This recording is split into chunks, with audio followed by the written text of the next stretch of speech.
जय हिंद। तो मेरे प्यारे साथियों, दुनिया इस वक्त एक बहुत बड़े पावर शिफ्ट के दौर से गुजर रही है। एक समय था जब डोनाल्ड ट्रंप चीन को लो क्वालिटी फैक्ट्री बोलता था, कहता था कि चाइना अमेरिका का फायदा खा रहा है, टैरिफ लगाएंगे, इकोनॉमिक तोड़ देंगे। लेकिन आज वही ट्रंप खुद एयरफोर्स वन में बैठकर चाइना जा रहा है। साथ में अमेरिका के सबसे बड़े सीईओ, सेमीकंडक्टर कंपनियां, एयरक्राफ्ट कंपनियां, एआई कंपनियां, इस सब के सीईओ भी साथ में जा रहे हैं, क्योंकि अब अमेरिका समझ चुका है कि दुनिया केवल मिसाइल से नहीं चलती, सप्लाई चेन से चलती है, एआई चिप से चलती है, रेयर अर्थ मिनरल से चलती है। जिस चीन को कभी चिप इकोनॉमिक नेशन कहा जाता था, आज वही दुनिया के EV market, semiconductor supply chain, AI competition और रेयर अर्थ कंट्रोल का किंग बन चुका है। आज अमेरिका एआई बना सकता है, लेकिन चिप्स बनाने के लिए ताइवान चाहिए, रेयर अर्थ चाहिए तो उसके लिए चाइना चाहिए, मैन्युफैक्चरिंग चाहिए तो उसके लिए चाइना चाहिए।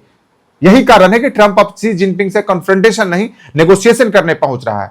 और इधर भारत को देखिए, दुनिया एआई इवोल्यूशन की बात कर रही है, सेमीकंडक्टर वार चल रही है, क्वांटम कंप्यूटिंग की रेस चल रही है, और हमारे यहां अभी नीट एग्जामिनेशन के पेपर लीक हो रहे हैं। रेलवे एग्जाम में बच्चों की उम्र निकल जा रही है, लाखों स्टूडेंट कोचिंग फैक्ट्री में बंद पड़े हैं, कोई इनोवेशन इकोसिस्टम नहीं है, कोई रिसर्च कल्चर नहीं है, कोई डीप टेक विजन नहीं है। हमारे ब्राइटेस्ट माइंड या तो यूपीएससी की लाइन में लगे हैं या फॉरेन यूनिवर्सिटीज भाग रहे हैं।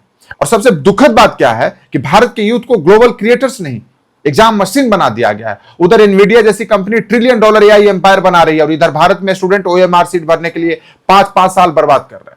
चाइना यूनिवर्सिटी और एआई लैब बना रहा है, और हम अभी भी कट ऑफ कितनी जाएगी में फंसे हुए हैं।